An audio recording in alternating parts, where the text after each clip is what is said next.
Welcome. Tonight, we step softly into a quieter part of history. Warriors in lacquered armor, standing tall with curved blades and rigid posture, guarding their code with silent pride. Likely heard of samurai. But behind those solemn figures, beneath the sheen of steel and the layers of ritual, there were others. Those who swept the floors of their dojos, those who carried their messages, those who dressed their wounds, and those who bowed, not just in respect, but in service. They were not warriors. They were the ones who stood just out of frame, unseen, but always present.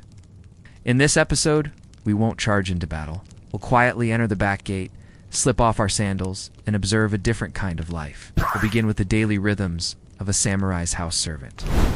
We'll follow a dramatic chapter in the life of Japan's most infamous ronin. We'll wade through the silent mysteries of a lost castle buried in ash.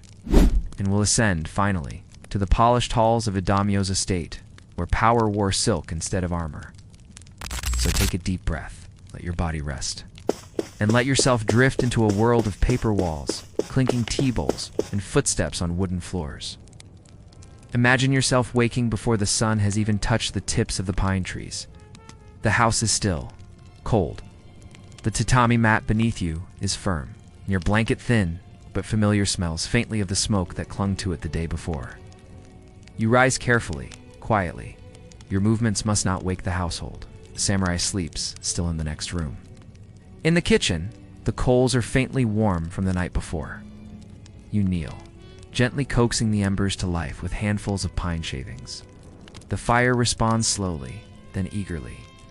The smell of warm wood smoke fills the air, blending with the morning silence. You are not family. You are not even quite a retainer. You are a servant, a genin, the lowest in the household, but not without value. Your first task is to stoke the fire. The rice must be steamed to the perfect texture, not too soft, not too dry. A misstep here brings quiet disappointment. A pattern of those may mean dismissal.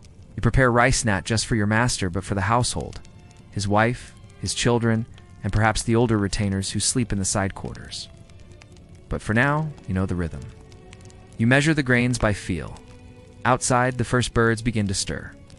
Dust is not just a nuisance in a samurai's home, it is a disrespect. Every beam, every floorboard, every step must reflect the order and dignity of the household. You are already an hour into your day. After breakfast is served and withdrawn, your next duty is to clean the inner rooms. You slide open the shade paper-covered doors that let in filtered light. You wipe the lacquered trays. You inspect the tokonomian alcove that holds a scroll or flower arrangement, making sure nothing is out of place. You sweep slowly, the broom brushing over smooth wooden floors.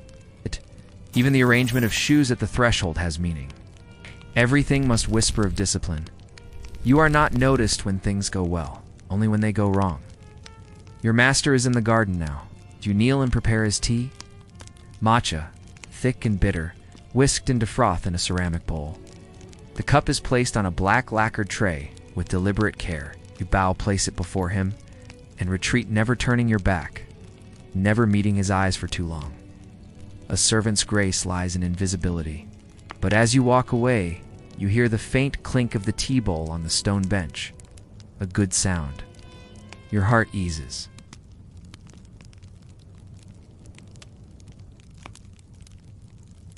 Later in the day, you are sent into town. A merchant must be paid. A message must be delivered to another household. Perhaps your master has been invited to a poetry gathering or summoned to speak with his lord. You carry a wooden tablet with his seal. How no one questions you. They know the house you serve. You walk along narrow lanes where the smells of the city shift by the hour-pickled daikon in the morning. Grilled fish by midday. The sharp scent of ink from the scribe's stalls near the temple. You say little, but your ears are always open. A servant who listens learns when the winds of fortune are changing. As dusk falls, lamps are lit. You light the oil lanterns in the hall. Their glow warms the walls. Shadows flicker gently across the paper doors. You help the older servants prepare dinner, more rice, pickles, soup, and perhaps, if the household is well off, grilled river fish or simmered root vegetables. The family eats first, retainers second, servants last. By the time you eat, the food is cool, but filling. After dinner, you sweep the veranda once more. The cicadas have begun their night-long chorus. The garden smells of moss and rainwater. You return to your quarters small, spare, shared, but you feel no bitterness. This is your place. You're part of something older than yourself. A house, a name, a code that echoes even in silence. Tomorrow will begin the same. Fire, rice, dust, silence. But tonight, you rest, and somewhere nearby, your master dreams. Let the day now drift into shadow. The servant has laid down his tools. The samurai rests in his chambers. The courtyard has grown still, its gravel path silvered by moonlight, and we step now into a different chamber of the past. We step into the quiet years, the years of waiting, but with patience, the years of planning, the years when honor walked, not with a sword. This is the story of the 47 Ronin, but we do not begin with blood. And cherry blossoms floated down onto the tiled roofs like pink snow. Inside the halls, a young lord named Asano Nagano stood, stiff and upright, performing his duties as protocol demanded. We begin with disgrace. The year was 1701, the lord of a small but proud domain in western Japan. Kira was known to be difficult, proud, unpleasant. Some say he expected gifts. Others say he simply held contempt for younger, less wealthy lords like Asano. He had been summoned to Edo to serve as host for imperial envoys. An honor, yes, but also a burden. The costs were high, in silence and dignity. Imagine this, the rituals complex. Spring had begun to warm the gardens of Edo Castle, where stone walls rose in measured strength. He was a daimyo. He was to be trained in court etiquette by a senior shogunate official, Kira Yoshinaka. Now, whatever the cause, something broke. In a corridor of the shogun's palace, after some insult to slight for history to fully preserve, Lord Asano drew his sword and struck Kira. He wounded him but did not kill him. You served no one. You served a lord. Your armor is wrapped and stored. You sell your sword. You sell your horse. You whisper farewell to the rhythms of your old life. For drawing steel within the palace, you remember. His house abolished, Asano was ordered. Now masterless, came Ronin to take his own life. He did so, but his lands were confiscated. His retainers now, you are one of those retainers. Yesterday, today, you wake in a smaller home, and still, you remember your master's face. You remember the insult. You remember the blade. And most of all, you remember what was left undone. The man who dishonored your lord still walks, lives, eats, laughs, but you wait. You and 46 others. For 2 years, the 47 Ronin disappeared into the quiet corners of life. Some became merchants, others laborers. Some lived in cities, others in the country. They grew beards. They drank sake. They spoke little. The world believed they had forgotten. Even Kira, ever watchful, began to relax his guard. But beneath the surface, something was taking shape. A plan as fragile and deliberate as a paper screen. They could not attack immediately. Such an act would have been expected and quickly crushed. They could not speak to openly loyalty to a dead lord, was not legally recognized. Revenge could bring punishment not only to themselves, but to their families. And so they waited and waited. Seasons passed. Children grew. The shogun's court forgot. But not them. They were bound by something deeper than law, code that had no court, only conscience. In the winter of 1703, on a quiet night heavy with snow, the 47 Ronin gathered in Edo. They moved like ghosts. Dressed in black, they crept through the sleeping city, blades wrapped in cloth, footsteps softened by years of restraint. They surrounded Kira's estate just before dawn. There was no panic, no shouting. They moved with the precision of men who had replayed this moment in their minds for 1,000 nights. They found Kira hidden in an outbuilding. He tried to plead to conceal his identity, but they knew his face. They bathed, changed into white, and walked in silence to Asano's grave. And at last, they delivered justice. They did not loot. They did not boast. There, they offered Kira's head before the tomb. And then, they waited once more. News spread quickly. The shogunate, caught between law and tradition, deliberated. Vigilantism was illegal, but honor when kept so purely was undeniable. In the end, the 47 Ronin were allowed to die as samurai. They were granted the right of seppuku ritual suicide, a fate they had likely expected from the start. One by one, they knelt. Each death quiet, measured. Final, they were buried beside their master. Their story became legend. Not because of the violence, but because of the stillness before it. Because for over 700 nights they chose discipline over impulse, silence over glory, purpose over pride. They walked the path of the long wait, and in doing so, they stepped outside of time. Tonight, you do not need to wait. You do not need to carry honor on your shoulders. Let the burden of the past remain with those who chose it. You may simply rest. The snow falls slowly now over the quiet courtyard. The sword is sheathed, and the gate is closed, and the story finished. Now, we leave the world of code and vengeance behind. We set down the blade. We take up the trowel. The path ahead winds through forested hills under soft canopies of cedar and cypress. You hear the crunch of dry leaves underfoot, the hush of wind in the branches above. Nothing stirs but the occasional call of a night bird. You are far from the capital now. Far from bustling Edo, from the courtyards of samurai estates, from the flicker of lantern light on polished armor. And yet, beneath the soil, beneath your feet, a castle sleeps. Its stones scattered, its towers collapsed, its name nearly forgotten. Built in the late 15th century, it was not one of the ornate palaces of Kyoto, nor the vast citadels of the Tokugawa, but not quite. Welcome to Hashigata Castle. Nestled in the Chichibu Mountains of what is now Saitama Prefecture, Hashigata Castle once stood as a proud fortress. It was a mountain stronghold, practical, resilient, quietly formidable. Trees grew where barracks once stood. Moss crept over foundation stones. Heavy rains slowly filled ditches once carved by hand. It did not glitter, but it endured, until one day it didn't. By the late 1590s, Castle fell into disuse, overtaken by more powerful clans and newer strategies, and little by little, it disappeared. But in the early 20th century, something changed. Local historians began to suspect that the forested hill concealed more than just nature. Archaeologists began to dig, and the castle began to wake. What they found was not gold, not swords, not scrolls bound in silk. They found holes in the ground, each one a post once holding up a watchtower or gatehouse. They found stones deliberately arranged in lines, following no natural pattern, the bones of a wall. They found fragments of porcelain, rusted nails, tiles curved just so. They found presents the shape of something that once was. Through careful excavation and years of patient study, researchers began to reconstruct what Hashigata had been, of those who prepared not for fame, but for endurance.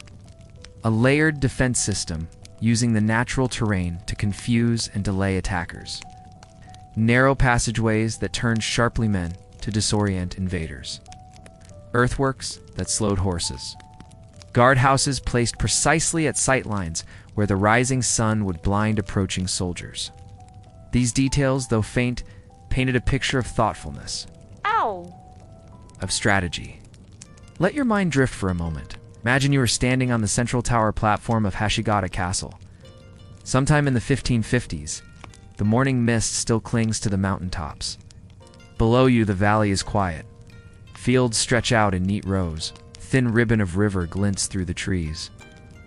Around you, the castle hums with the slow rhythm of daily life. Soldiers train in the lower courtyard, short bursts of movement followed by long periods of quiet repetition. Cooks prepare meals of rice and pickled plum, smoke rising in soft curls from outdoor hearths. Of watchfulness. Children of retainers run errands along stone paths, their footsteps light and familiar, not yet. And above it all, a sense of waiting, not war, but readiness. It's a castle built for survival, not show. A place that watches more than it speaks. Strangely, Hashigata did not fall in fire and blood like many castles of its time. It surrendered. In 1590, as Toyotomi Hideyoshi, one of Japan's three great unifiers, pressed his campaign across the archipelago. He laid siege to nearby castles with overwhelming force. When he turned toward Hashigata, the defenders did not resist. They knew what others did not. The shape of the future had already changed. Fighting would not alter it, and so they opened the gates. The castle passed silently into disuse. That silence preserved it. Not perfectly, but enough. Enough for those who came centuries later with notebooks, brushes, and soft hands to listen. There is something peaceful about archaeological work. It is slow. It is careful. It is made of questions more than answers. Carved from bamboo. Each trench opened reveals a whisper. Each artifact found is a single syllable in a sentence we can only partially read. The archaeologists at Hashigata did not find drama. They found routine. The ruins of Hashigata remain. An inkstone worn smooth from years of use. A broken comb, a bit of armor, bent not by battle, but by time. These things do not shout, but they endure. Today the walls are mostly gone. The towers are no longer standing. But walk the path, and you can still trace the outline of gates. You can still feel the slope of the defensive terraces. You can still sense that someone once stood here, watching the valley with steady eyes. Interpretive signs mark the paths now. Visitors walk quietly, as if not to disturb the earth.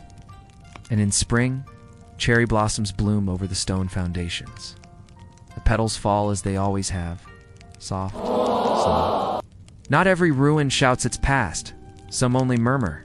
Hashigata Castle does not demand remembrance. It simply waits. Like the stones beneath your feet. Like the mountains holding the fog. And so tonight, if your thoughts wander toward broken walls and forgotten paths, let them wander gently. There is peace in the buried things.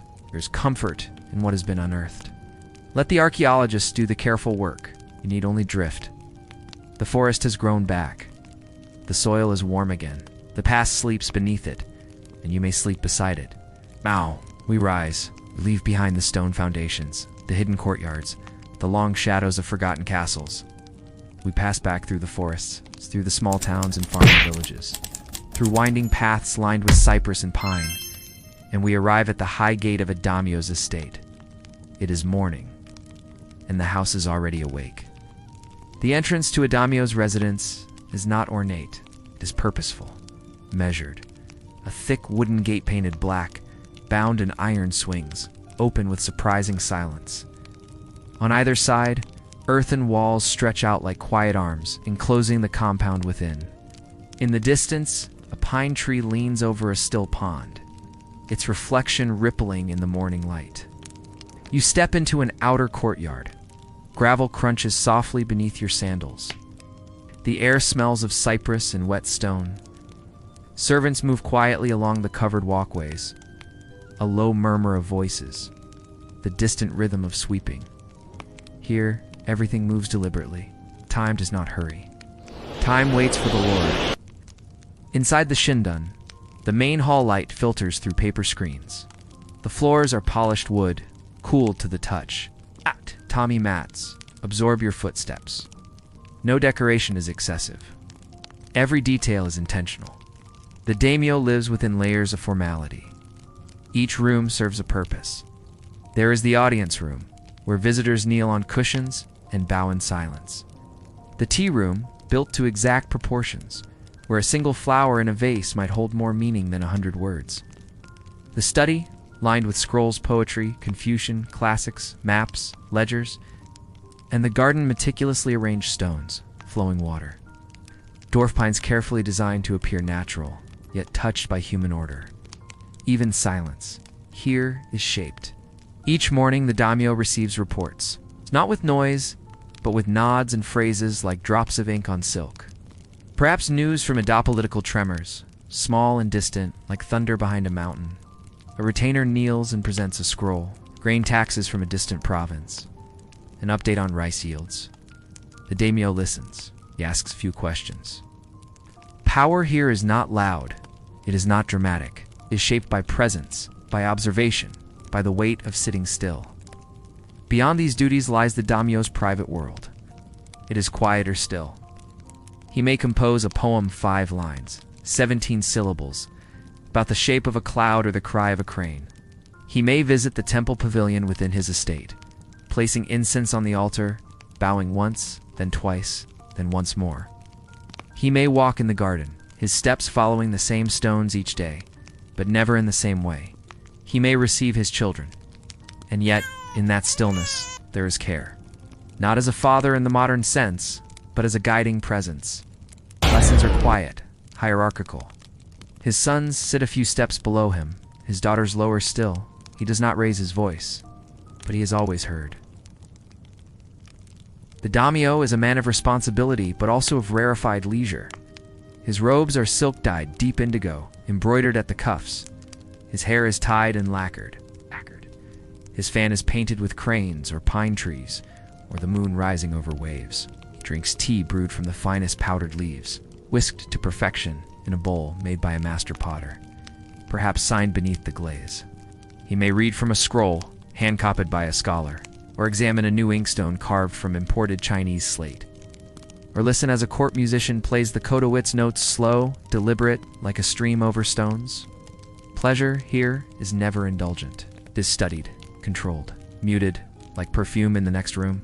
At night, the daimyo retires. He sleeps in a room free of distraction. A futon rolled out on polished tatami. Single lantern flickers in the corner, casting shadows on the paper wall. Outside, the wind moves through bamboo. Inside, the silence deepens. A guard stands outside the door, breathing softly. Another circles the outer compound, footsteps careful, patterns memorized. The household sleeps. But the presence of power-controlled, ordered, watchful never leaves. Behind every graceful moment in the daimyo's world is an invisible system. Hundreds of servants, each with a role, a title, a schedule. Rooms swept hourly, scrolls aired to prevent mildew, silk robes brushed, folded, stored, rice counted, salt weighed, firewood rationed. Nothing. Nothing happens by accident. Luxury here is not comfort. It is precision. It is precision. It is duty wrapped in beauty. The daimyo does not live in opulence. He lives in order. And order here is sacred. As we leave the daimyo's world, the gate closes behind us with a soft click. The gravel path stretches ahead. Night deepens. And the rhythms of the estate continue steady, unchanging. Tea scrolls, footsteps, 1,000 gestures, perfectly timed. Tonight, you need not hold that kind of control. You need not bow, or wait in silence, or choose your words like coins. You may simply rest as the lantern dims. As the paper door slides shut, as the garden drinks in moonlight, sleep now, as the daimyo once did, surrounded by quiet, wrapped in ritual, protected by stillness.